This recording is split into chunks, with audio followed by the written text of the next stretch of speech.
Hello friends, welcome to தினம் ஒரு வித்தியாசம். இன்றைக்கி நம்ம என்ன பார்க்க போகிறோன்னா, சிம்பிளாக டேஸ்டியாக பன்னீர் குருமா எப்படி செய்கிறதுன்னு பார்த்துடலாமா? அதுக்கு வந்து ஃபஸ்ட்டு நம்ம ஒரு பேஸ்ட் ரெடி பண்ணிக்கலாம். ஒரு வெங்காயம், 4-5 முந்திரி, ஒரு ஸ்பூன் சோம்பு, 2 பத்தை தேங்காய், இது எல்லாமே மிக்ஸி ஜாடியில் போட்டு ஒரு ஃபைன் பேஸ்ட்டாக அரைச்சி வச்சுக்கோங்க.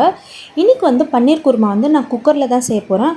ஃபஸ்ட்டு வந்து 2 ஸ்பூன் ஆயில் சேர்த்துட்டு, ஒரு ஸ்பூன் சோம்பு, 2 கிராம்பு, ஒரு பட்டை போட்டு நல்லா வதக்கிக்கோங்க. இப்போ கொஞ்சம் கருவேப்பிலை சேர்த்துட்டு ஒரு வெங்காயத்தை ஆட் பண்ணிக்கோங்க. வெங்காயம் வதங்கிறதுக்கு குருமாக்கு தேவையான அளவு உப்பு இப்போவே சேர்த்து நல்லா வதக்கிக்கலாம். அதுக்கப்புறமா காரத்துக்கு ஏற்ப 2 பச்சை மிளகாய் சேர்த்துருக்கேன். கட் பண்ணி வச்சுருக்க 2 தக்காளியை சேர்த்து நல்லா வதக்கிக்கோங்க. இப்போ வந்து 1.5 ஸ்பூன் இஞ்சி பூண்டு பேஸ்ட்டு சேர்த்து நல்லா வதக்கிக்கலாம். குருமாவுக்கு தேவையான ஸ்பைசஸ்லாம் பார்த்திங்கன்னா 1/4 ஸ்பூன் மஞ்சத்தூள், 1 ஸ்பூன் மிளகாய்த்தூள், 1/2 ஸ்பூன் மல்லித்தூள், 1/2 spoon garam masala, 1/2 spoon pepper தூள், இது எல்லாத்தையும் சேர்த்து நல்லா மிக்ஸ் பண்ணிட்ட பிறகு கொஞ்சம் மின்ட் சேர்த்து நல்லா மிக்ஸ் பண்ணிக்கோங்க. இப்போ நம்ம அரைச்சி வச்சுருக்க பேஸ்ட் வந்து இதில் சேர்த்து நல்லா கிண்டிக்கலாம்.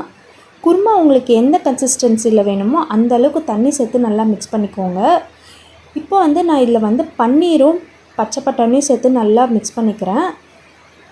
இப்போது நம்ம குக்கர் விசில் போட்டுட்டு ஹை ஃப்ளேமில் வச்சு 3 விசில் விட்டு இறக்குனா சூப்பரான பன்னீர் குருமா ரெடி. கண்டிப்பாக ட்ரை பண்ணி பாருங்கள். தேங்க்யூ.